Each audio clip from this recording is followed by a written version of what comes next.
ಹೇಗೆ ನೀನ್ ಲಿಂಗ ಒಲಿತಾನೆ, ಪರಮಾತ್ಮ ಹೇಗೆ ಒಲಿತಾನೆ? ಅದಕ್ಕೆ ಹೇಳಿರೋದು ಹೆಣ್ಣು ಮಾಯೆ ಅಲ್ಲ ಹೊನ್ನು ಮಾಯೆ ಅಲ್ಲ. ಪ್ರಭುದೇವರ ವಚನ ಅದು. ಹೆಣ್ಣು ಮಾಯೆ ಎಂಬರು ಹೆಣ್ಣು ಮಾಯೆ ಅಲ್ಲ, ಹೊನ್ನು ಮಾಯೆ ಎಂಬರು ಹೊನ್ನು ಮಾಯೆ ಅಲ್ಲ, ಮಣ್ಣು ಮಾಯೆ ಎಂಬರು ಮಣ್ಣು ಮಾಯೆ ಅಲ್ಲ, ಮನದ ಮುಂದಣ ಆಸೆಯ ಮಾಯೆ ಕಾಣ. ಇದನ್ನ ಪುರುಷ ವರ್ಗ ಅಥವಾ ಋಷಿಗಳು ಯಾರು ಇದನ್ನ ಮೊದಲು ಆ ಕಲ್ಪನೆ ಕೊಟ್ಟರು ಗೊತ್ತಿಲ್ಲ, ಅವರು ತಮ್ಮ ದೋಷವನ್ನ ಈ ಮೂರ ಮೇಲೆ ಹಾಕ್ಬಿಟ್ರು. ಯಾಕಂದ್ರೆ ಈ ಹೆಣ್ಣು ಚೈತನ್ಯ, ಹೆಣ್ಣಿಲ್ದೆ ಸೃಷ್ಟಿ ಸಾಧ್ಯವೇ ಇಲ್ಲ.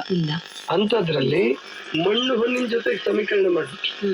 ಬಹಳ ದೊಡ್ಡ ಅಪರಾಧ, ಅಪರಾಧನ ಅಂತ ಕರಿತೀನಿ ನಾನು.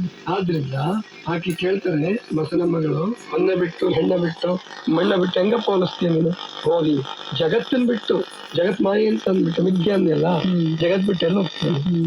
ಜಗತ್ ಮಾಯೆ ಅಂತ ಅಂದಾಗಿದ್ರೆ, ಮಿಥ್ಯೆ ಅನ್ನೋದಾಗಿದ್ರೆ ಅದನ್ನ ಬಿಟ್ಟು ಎಲ್ಲೂ ಹೋಗಿ ಬರೋಲ್ಲ. ಇಷ್ಟೇ ಹೇಳಿ ಬಿಡೋದಿಲ್ಲ ಅವರು, ಇದು ಮಾಯೆ ಅಲ್ಲಪ್ಪ ಅಂತ ಹೇಳಿ ಬಿಡೋದಿಲ್ಲ. ಎಲ್ಲಿ ನಾವು ತಪ್ಪಿದೀವಿ ವಚನ ಮುಂದುವರಿಯುತ್ತೆ. ಇದು ಕಾರಣ ಪರಂಜ್ಯೋತಿ ಪರಮ ಕರುಣಿ ಪರಮ ಶಾಂತನೆಂಬ ಲಿಂಗವು. ಇದನ್ನ ನಾವು ಗಮನಿಸು. ಲಿಂಗಕ್ಕೆ 3 ಸ್ವರೂಪವನ್ನು ಕೊಡ್ತಾರ ಅವರು. ಇದು ಕಾರಣ ಪರಂಜ್ಯೋತಿ ಪರಮ ಕರುಣಿ ಪರಮ ಶಾಂತನೆಂಬ ಲಿಂಗವು ಕೋಪದ ಮುನಿಸನರಿದಡೆ ಕಾಣಬಹುದು, ಮರೆದಡೆ ಕಾಣಬಾರದು.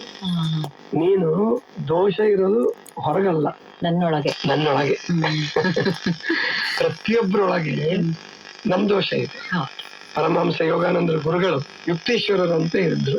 ಅವ್ರಿಗೆ ಕೇಳ್ತಾರ ಒಂದ್ಸರಿ, ಯಾರೋ ಒಬ್ರು ಶಿಷ್ಯನಿಗೆ ಒಂದು ಪ್ರಶ್ನೆ ಮಾಡ್ತಾರೆ. ಹೆಣ್ಣು ದ್ವಾರ ಅಂತ ಒಬ್ಬ ಯಾರೋ ಸಂತ ಹೇಳ್ಬಿಟ್ಟಿದ